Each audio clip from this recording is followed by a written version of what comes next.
12th, 2022 City Council meeting. Thank you for joining us in this hybrid meeting format.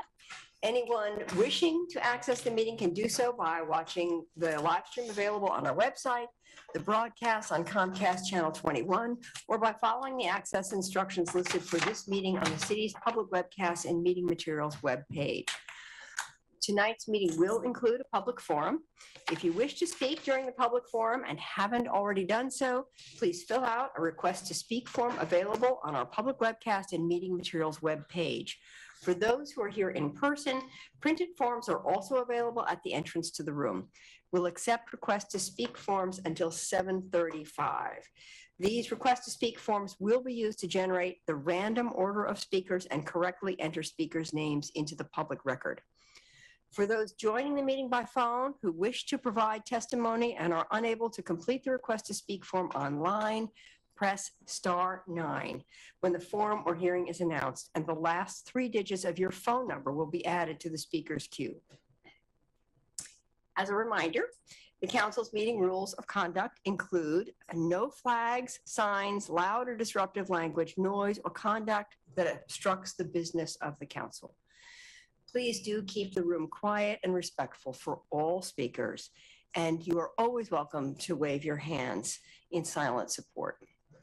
Additionally, we continue to be mindful of the transmission of COVID in our community and encourage those who are ill or who have had close contact with others who are ill to join our meetings remotely rather than in person. We also encourage attendees to spread out, and I see that you have already done that, so thank you very much, to allow 6 feet of distance from others and wear a mask if you feel comfortable doing so, and we have some masks available at the back of the room if you want some.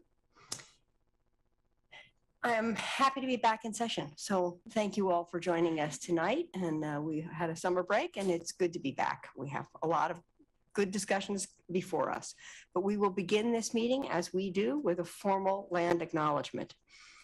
Since time immemorial, the Kalapuya people have been the indigenous stewards to our region, building dynamic communities, maintaining balance with wildlife, and enacting sustainable land practices. Today's land acknowledgement is a way of resisting the erasure of indigenous histories and of honoring Native communities by inviting truth and reconciliation. Following treaties between 1851 and 1855, Kalapuya people were dispossessed of their indigenous homeland by the United States government and forcibly removed to the Coast Reservation in Western Oregon. As we consider the impacts of colonization, we also acknowledge the strength and resiliency of displaced indigenous people. The city of Eugene is built within the traditional homelands known as the Kalapuya Ilahi. Kalapuya descendants are citizens of the Confederated Tribes of Grand Ronde Community of Oregon and the Confederated Tribes of the Siletz Indians of Oregon. They continue to make contributions in our communities here and across the lands. We express our respect for the inherent political sovereignty of all federally recognized tribal nations and indigenous people who live in the state of Oregon and across the nation. And to begin our meeting, our first item is committee reports and items of interest, and I will begin that myself with a proclamation, which begins, whereas National Step Family Day is September 16th, and the City of Eugene commits to support the step families of our community in their mission to raise their children, create strong family structures to support all members of the family, and instill in them a sense of responsibility to extended family members. And whereas approximately half of all Americans are currently involved in some form of step-family relationship, and it is the vision of the Step Family Foundation and that all step families in the United States be accepted, supported, and successful. And whereas the City of Eugene has thousands of loving step parents and stepchildren who are daily reminders of the joy, trials, and triumphs of the step family experience and of the boundless love contained in the bond between all types of parents and children. And whereas the City of Eugene celebrates the many invaluable contributions step families have made to enriching the lives and life experience of the children and parents of our community and to strengthening the fabric of families throughout the country. Now, therefore, I, Lucy Finnis, Mayor of the City of Eugene, Oregon, do hereby proclaim September 16th, 2022 to be Step Family Day. Thank you. And with that, I will open the floor for committee reports or items of interest. I know Claire has something to say, and then Randy, sorry, Councilor Surratt, Councilor Groves, Councilor Keating, Councilor Semple. And Councilor Clark. And Councilor Clark. Got it. Well, thank you, Mayor. So I just want to address that there has been a recall election in process. That election has not been certified yet. It will be certified by October 3rd. There is also a court process moving forward related to the recall. Until either one of those processes reaches its final stage, I will remain in my role as the Ward 7 City Councilor and Council President, and intend to continue to fulfill the duties of these roles until or unless my status on this council changes.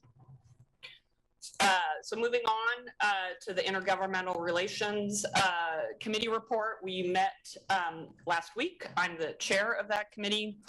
We are going to have a council work session in October to have this council review and approve the legislative priorities that we are setting for the 2023 legislative session. And in my role as IGR chair, I'm going to reach out to each of the councilors who aren't serving on the committee just to touch base prior to that October work session. And then lastly, I just wanted to share that I had the pleasure of spending Labor Day at the Lane County AFL-CIO Labor Day picnic. Councilors Ye, Keating, and Groves joined me there.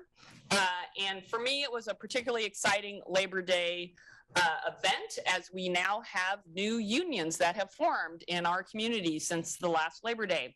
And that includes the Starbucks unions and the Peace Health urgent care physicians and caregivers have also created a new union. So that's exciting news that we don't get very often, and I wanted to raise it up and highlight it. Thank you. Thank you very much. And I just want to say it is an honor to serve alongside you, Councilor Surratt, so thank you. Councilor Groves and then Councilor Keating. Thank you, Mayor. Thank you, Councilor Surratt. And as Councilor Surratt said, we were at the Labor Day picnic, and I just want to thank the Lane County Central Labor Chapter for putting on a nice event. It was good to touch base with that part of our community.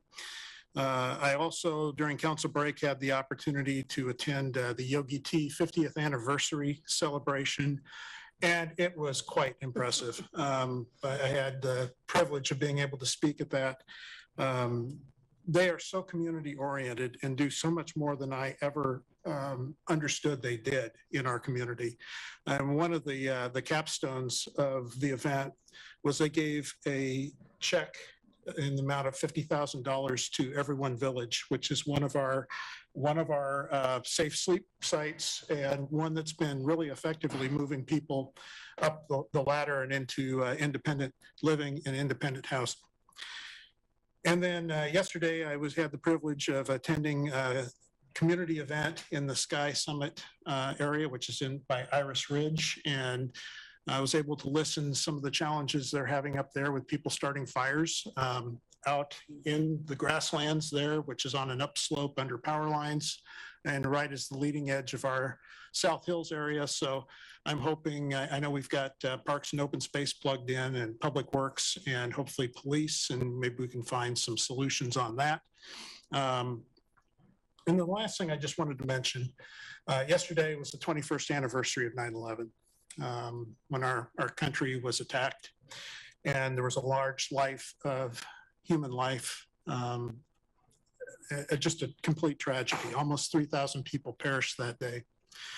In those 3,000 people was 343 FDNY firefighters, 37 police officers, and 8 EMS personnel. And I just, it's being a former firefighter and former chief of our fire department, I remember when that occurred.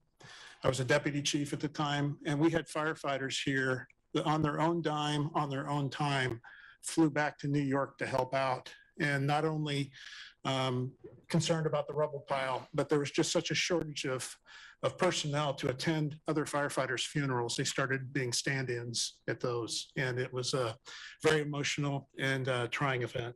So, thank you. Thank you. Councillor Keating. Thank you, Mayor. 2,977. 2,977 victims of terrorism, 21 days, or 21 years and 1 day ago. Thank you, Councilor Groves, for reminding us of the impact that day had on our nation and our community and all of our lives, especially the lives of the 2,977 victims. Mayor, as our community has wrestled with smoke and wildfire, I want to take the opportunity, the time to thank first responders who have been on the front lines of battling blazes here locally, and the firefighters that Councilor Groves referenced, whom you've worked with, who put on the uniform and are quick to rush in. I want to say thank you. And it was a odd experience, Mayor. I flew home from being in Washington this last week, and to fly home on a United Airlines flight on 9/11. Gives one pause.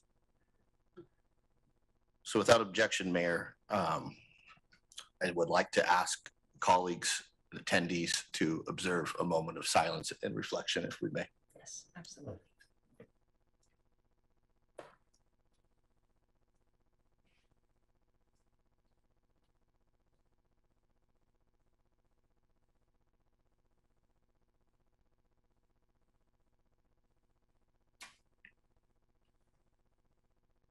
Thank you.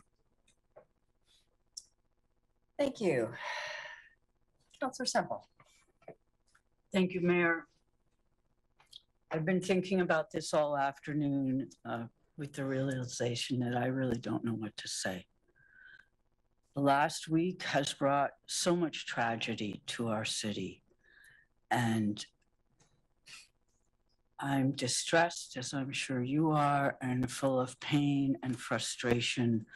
We've had shootings and stabbing and running over with a car and fires.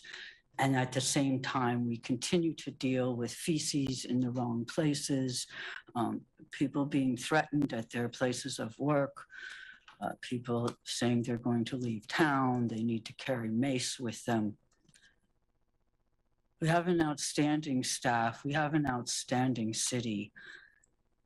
How do we take care of this? There's so much mental health challenges, and we don't have the facilities and people to deal with this. We have so much more shelter and housing than we did 10 years ago, and yet it's never enough.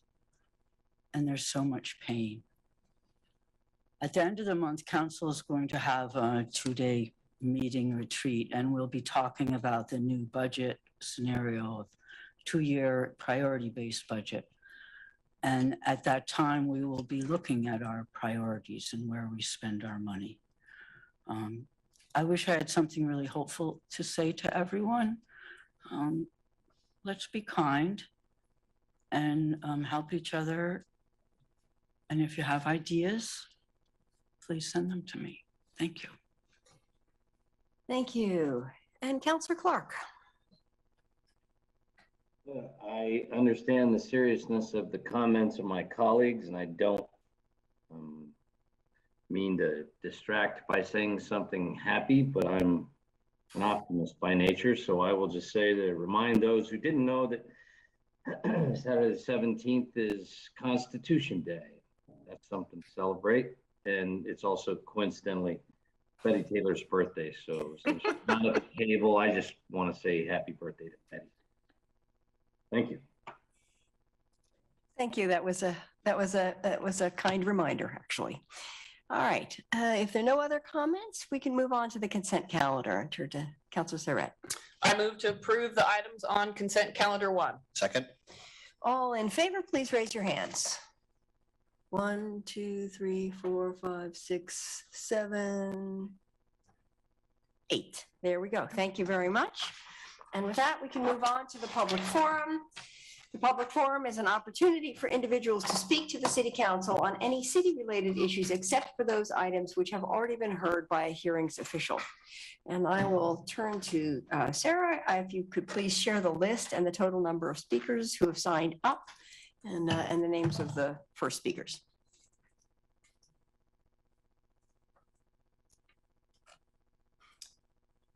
And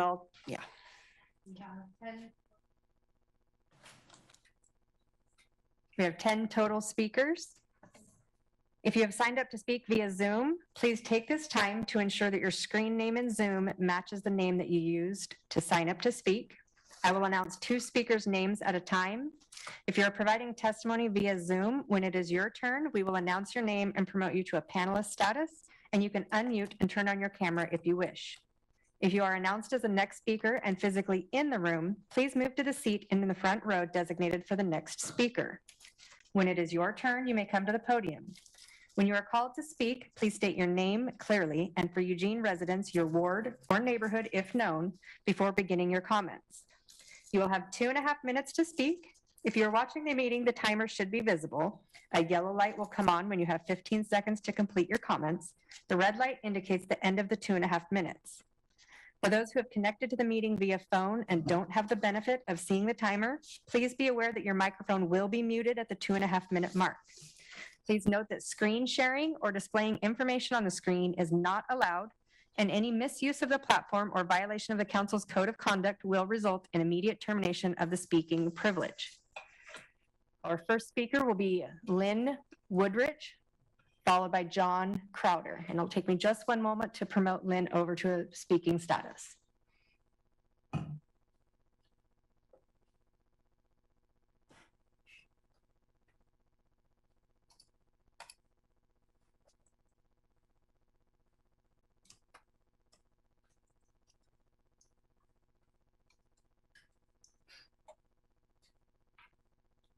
Lynn, please unmute and go ahead when you're ready. My name's Lynn Woodrich. I'm the active Bethel Community Co-Chair, living in Ward 6 with my 93-year-old dad, and have been a homeowner in the Bethel portion of Ward 8 for 25 years.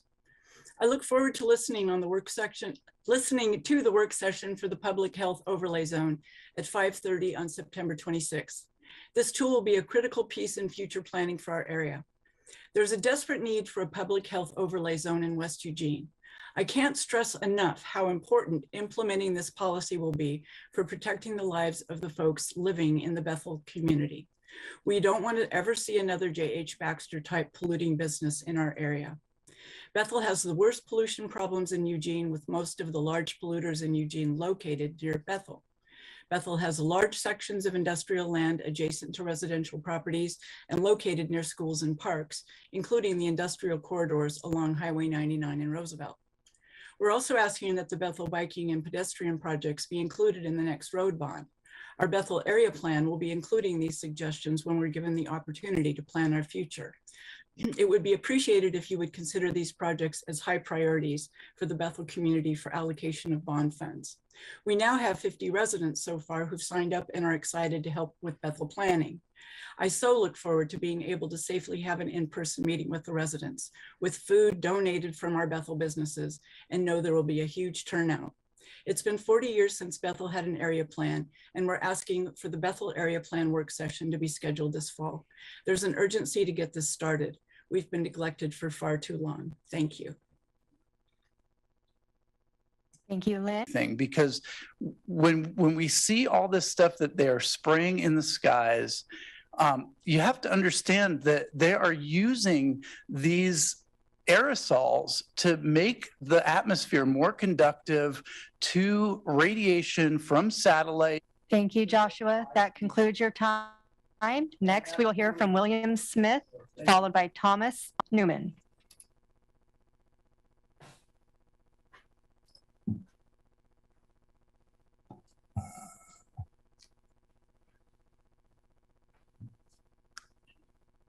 Thank you. William Smith, Ward 1.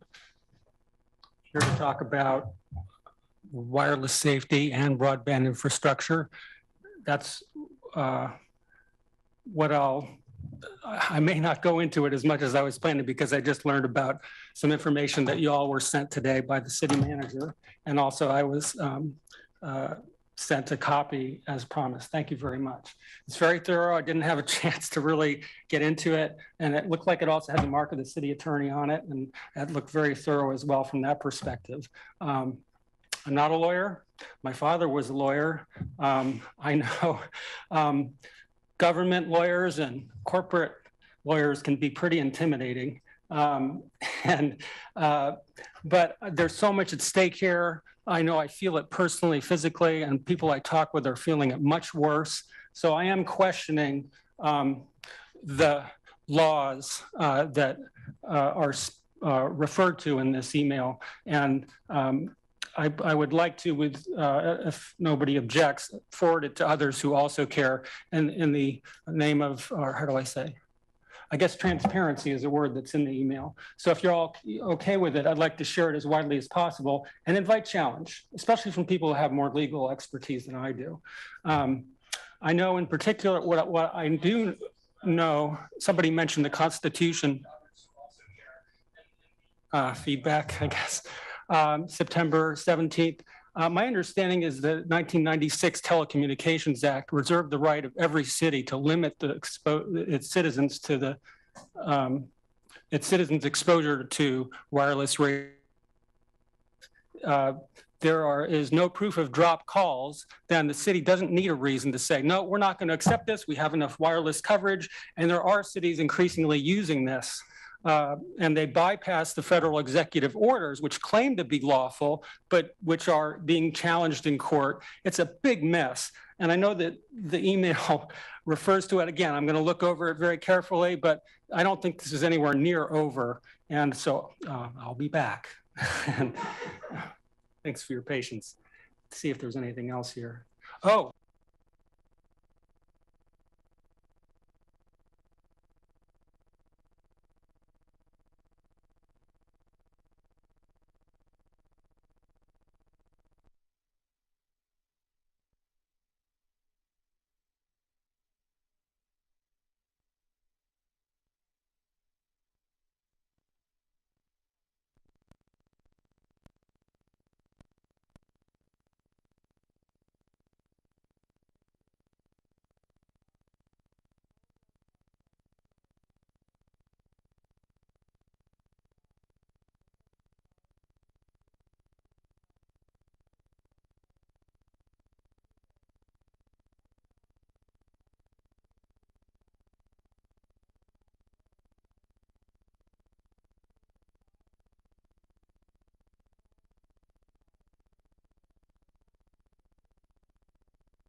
Recording in progress. Registered to vote in the state of Oregon. Right, next, I would like to say that EMX cars tax your home. So many people forget about how many car-related accidents, the fires that climate change is happening, and just young people. We might not even be here. The human civilization might just end in 100 years, or even sooner than that. Look at the fires; they're just going to get worse and worse every year. I like to remind you that this is screwing us. There is no future for the city, for just human life if we don't plan ahead. Young people are feeling so desperate. We just need to just have non-car related systems of transportation and to be able to get places without a car. Cars, they rip up I've said it before, I'll say it again, they rip up the pavement, they destroy the climate. There's nothing good. We should focus on bikes and other forms of transportation, just any other things that other than are so destructive as the car. It's just ridiculous. I just can't believe we have to be the change. We have to be the future. And I'm really sad. My girlfriend lives in River Road. She's disabled. She can't drive a car. What about that? What about people with disabilities and stuff? It's just totally messed up. I just can't believe what's happening. Eugene has always been a progressive center and a leader in Oregon, and we got to do better. Thank you. Thank you, Thomas. Next, we will hear from Chuck Arford, followed by Richard Locke. Chuck, please unmute and start when you're ready. Chuck Arford, Ward 8. I appreciate this opportunity to address you all. It has been a while and a lot has happened.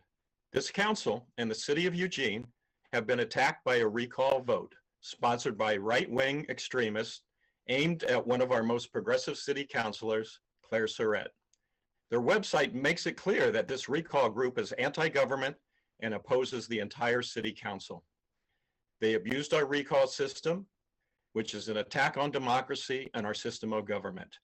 They use the big lie that Councilor Surratt is somehow corrupt without presenting a shred of evidence. They mischaracterized her vote on MX, a vote where she was joined by 5 other city councilors. Again, this is a well-orchestrated top-down coup from the right with nothing grassroots about it, similar to the anti-MX effort in West Eugene many years ago. How many traffic lanes were lost along West 11th to MX? 0. One of the hallmarks of the extreme right is climate change denial, and Councilor Surratt is a climate champion. While our beautiful old growth forests are burning, when ash floats in the air of Eugene, keeping us indoors, when the residents of Oak Ridge were forced to flee their homes, when Europe and the US suffer from repeated record-breaking heat waves, when Lakes Mead, Powell, and the Great Salt Lake are drying up, when increasing numbers of climatologists are saying it's now too late to prevent climate catastrophe that will likely result in the collapse of civilization and the deaths of billions of people, when the tragedy of mankind is writ large in our sky, with smoke orange sunrises and sunsets. For people to put their time and effort into recalling Councilor Surratt, someone who is working hard to address climate collapse and who did absolutely nothing wrong, is both shameful and morally reprehensible.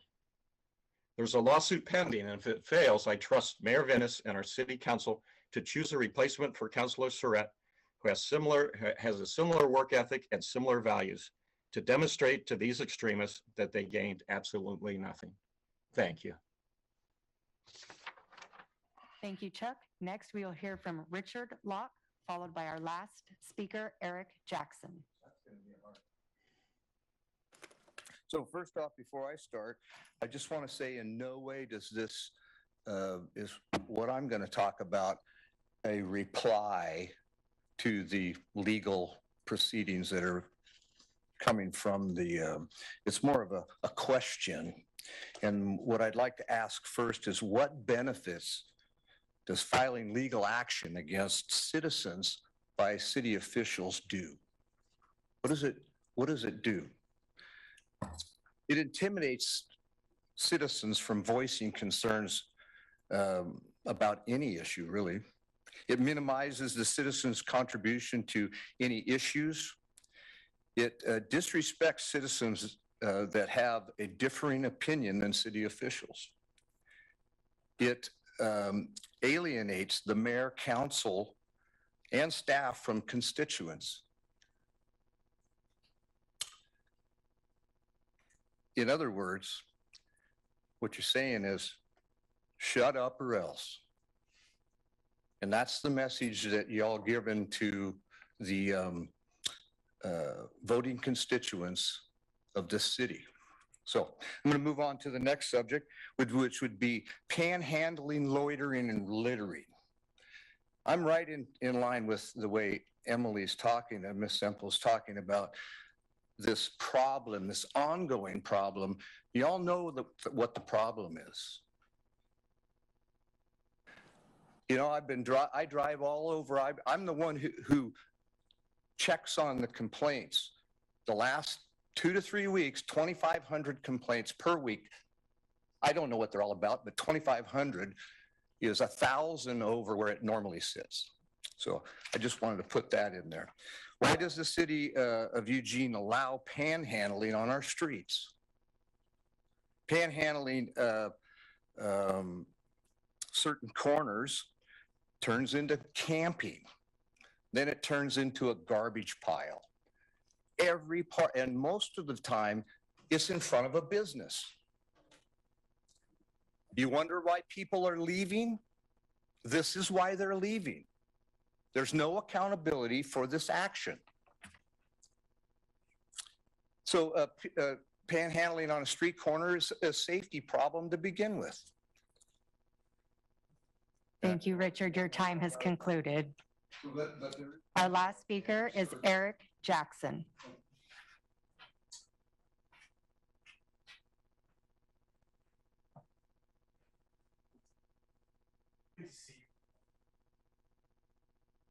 Nice to see you all. Hi, Eric Jackson.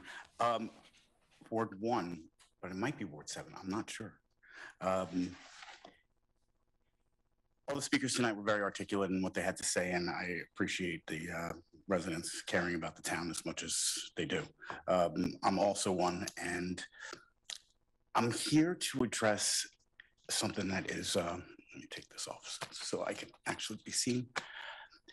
The fentanyl challenge that the city is having right now is absolutely beyond comprehension. I was out of town in California for a few weeks and came back to being asked between the Whitaker at the Red Barn Natural Foods place to 11th and Adams 3 different times out of vehicle windows, SUV windows, if I wanted to buy blues or heroin. That's never happened to me in 5 years of being on the streets in this town. Never. Not once, not ever. I was carrying a skateboard after midnight, just walking down the street. I wasn't doing anything, but I was that approachable. I would think you guys could stop some of these people that are coming from out of town in vehicles to distribute this in our town. I have a very close friend that just died of a fentanyl overdose, but he thought he was buying methamphetamines. Either one, is it right? No. But if you think you're buying one thing and you inhale another, you could be dead 5 minutes later. There's been reports of people having laced joints, marijuana, coming from the streets. And in Oregon, everybody gives away pot since the day that I got here, and it hasn't stopped yet, including me when I came back from California. But I knew where mine was grown, and I knew how mine was handled. Not everybody does, and that's a big problem. I want to say that you guys are doing a stand-up job. There's 500 plus more beds for temporary housing for homeless than there were 3 years ago, not 10 years ago. The permanent supported housing is absolutely phenomenal, and keep it up. Don't stop. It's working. It changes people's lives. I'm watching it every day.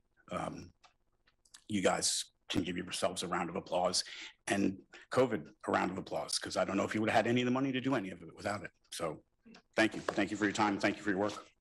Thank you, Eric. That was our last speaker. Thank you very much. Thank you to all of you who took some time to speak to us today. And before I turn to council, I am going to turn to City Legal Counsel to see if you would just share a little perspective on the process on the recall. Certainly, I can speak real briefly. Your charter is actually very clear about anytime there is a vacancy on council. It is not whether it be through resignation or through recall or otherwise. And the charter is very clear of the process, which would once there is a vacancy, and that there isn't one now, but once there is if there ever becomes a vacancy, the council has within 90 days to fill that vacancy. And then if that vacancy occurred more than 100 days before the May election, then there will be a regular election for that position to fill out the unfilled term. And the person would take office on July 1st. So it starts with a council appointment and then just an election for that position. Thank you very much. That will lend some clarity to folks. Are there councilors who have other comments or questions they wish to make? Councilor Evans. Thank you, Mayor. I again want to thank Lynn Woodridge and Suzanne O'Shea for speaking up on behalf of Bethel.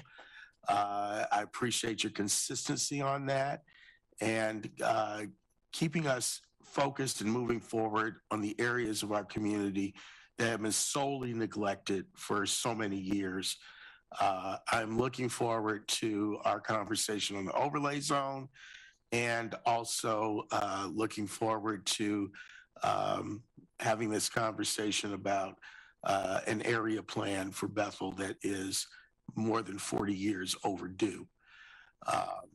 So in those areas, I'm really glad to see that our folks are stepping up, and that I think that you're going to see a lot more folks from Bethel that will be coming out shortly to advocate for our neighborhood and our community, and for the livability and health of the community. I've had a few conversations with you around the room about some of the other issues that we need to tackle, and particularly Union Pacific in their travels through our community, and certain things that happen with things that they carry on their trains. And I'm looking forward to hopefully having a robust conversation with Union Pacific about that, and to have them included in the conversation about the overlay zone. Okay, thank you. Councilor Groves. Thank you, Mayor. Thank you, Councilor Evans, for all those points. I agree with you on Bethel's situation. I'm very interested in the health overlay zone, and was also brought up by, I believe, Suzanne O'Shea on the risk bonds piece. That's a component of this as well. I also want to comment on people speaking about some of the problems we've been seeing in our city. We've certainly been working on it. I think we have made some improvements, but there's still a long way to go. We didn't get into the position we're in overnight, and we're not going to climb out of it overnight either. But I believe in the last 18 months, we have made some good progress. But this isn't the time to take our foot off the pedal. We need to keep going. We need to make sure that we are taking care of everybody in our community, and addressing the behavioral problems, but also, as Mr. Jackson pointed out, it's made a difference having places for people to go. And I think we've seen the benefits of that. I also just want to echo the concern that Mr. Jackson raised about the fentanyl. That has concerned me for a long time, having been someone who was on the street responding to calls like that not that many years ago. What drugs do to our community is a terrible thing, and especially, those who are using when they have no idea what they're even getting. And fentanyl is basically in everything anymore, and that's by design. Some of the cartels have created a captive market base running a business, and they're poisoning people in our community and beyond. And so this is something that we do need to take seriously. I do want to commend the Eugene Police Street Crimes Unit. They have been bringing in some very large arrests from people out of town that are using the I-5 pipeline to distribute dangerous drugs to our community. And they've just made arrest after arrest after arrest, and these are not small busts. These are big multi-agency events that are taking place. And I want to thank them for that work.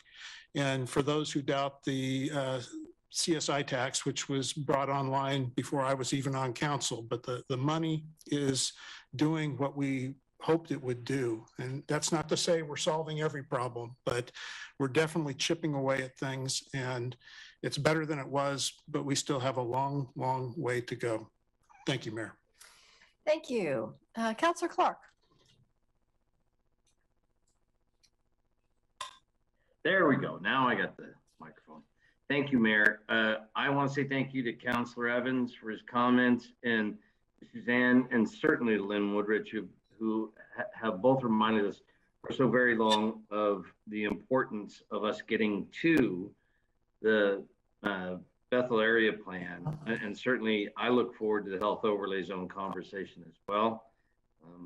But I have heard the similar requests for a very long time. They've been amazing in their ability to come so regularly and make the request when it has taken far too long. for us to get there. I have an additional request of Lynn and those who might speak to us in the future about the upcoming Bethel area planning work that we will do. And I would like to hear from them as time is going on here, more comments about the outcomes that they hope to see when we do this, because it is now something we are going to do soon, I hope. I'm very interested in hearing from them more about the outcomes that they'd like to see come from council, what they hope to accomplish with an area plan. Thank you very much. Thank you. Councilor Keating. Thank you, Mayor. We all took an oath to the Constitution of the United States and the state constitution, and that Constitution reads in Article 2, Section 18, ORS 249.877 and 254.546, very clearly elements of what the citizenry and an elected official take when faced with a recall. One of our speakers tonight talked about accountability. And that accountability piece is laid out very clearly at sos.oregon.gov that indicates factual information provided in the public officer's statement must be true. Supplying false information may result in a conviction of a felony with a fine of up to $125,000 and or prison sentence of up to 5 years. It's my interpretation, Mayor, that Ward 7 voters were sold a bill of goods in regards to moving ahead and MX used as a wedge issue, a punitive wedge issue. Councilor Surratt is studious, attentive, empathetic, and I share Thomas Newman of Ward 2 and Chuck Arford's enthusiastic championing of Councilor Surratt's service, which rises to the point to be the best among us. There's no impropriety, Mayor. No malfeasance, no articulable reason. So if you want to talk about accountability, folks, read the Oregon State Constitution. It makes it very clear that the statements to recall a sitting city councilor, a duly elected official, must be true. And supplying false information comes with consequences. I won't get into the legal piece beyond that, Mayor, other than reading verbatim what's in the Oregon State Constitution and at sos.oregon.gov, but I find it disturbing.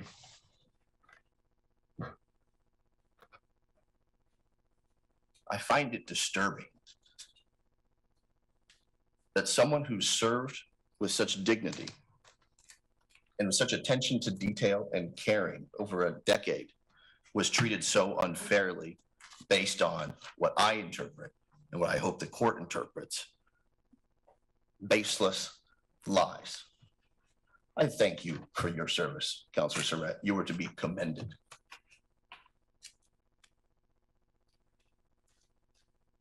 Thank you very much for that, Councilor Keating. Are there any other comments from council? All right, with that, I believe the business of the evening is finished and we are adjourned. Thank you so much for joining us.